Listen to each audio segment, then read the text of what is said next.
Paolo Avellino proud na pinost ang kanilang bike adventure ni Kim Chiu.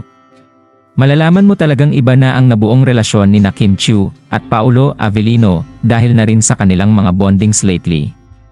Ngayong araw nga ay pinatunayan ni Paolo Avellino na iba ang kanyang care at attachment sa dalaga dahil proud na ipinakita niya sa kanyang mga followers ang litratong ito. Mukha nga di umanong soft launch ang nangyari dahil hindi na ito takot sa sasabihin ng mga tao.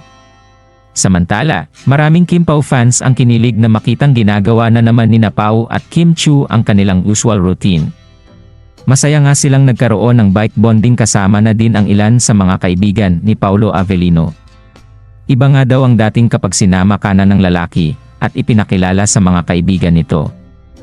Ibig sabihin lang nito ay hindi tinatago ni Paolo Avellino at Kim Chiu ang kanilang mabuting ugnayan sa mga kaibigan at pamilya ng bawat isa. Sa video naman ay makikitang masaya lang silang nababike at tuwang-tuwa sa kanilang ginagawa. Kahit nga medyo napatagal ang movie tapings ng dalawa ay magsisimula na talaga ito soon. Humingi na noon ng pasensya si Paolo Avellino dahil hindi nasunod ang original na plano na maipalabas ito ngayong October. Hindi naman ito problema sa ibang Kim Pao fans dahil napaka-supportive lang ng mga taong nagmamahal sa kanilang dalawa. Kahit na nga daw abutin ng maraming taon ay maghihintay sila kung kailan maipapalabas ang pelikula. Ito ay kanilang tinatawag na unconditional love. Madami ding fans ang nagsabi na mas maigi nga ito dahil mas pinaghandaan ng management ang kanilang movie. Mas maraming oras din na magkakasama sina Kim Chiu at Paolo Avellino upang mas lumalim ang kanilang samahan.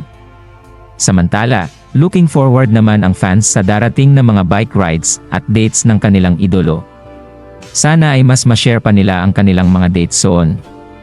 Anong masasabi niyo sa balitang ito? Comment down below. Maraming salamat sa panonood at huwag kalimutang mag-subscribe for more videos.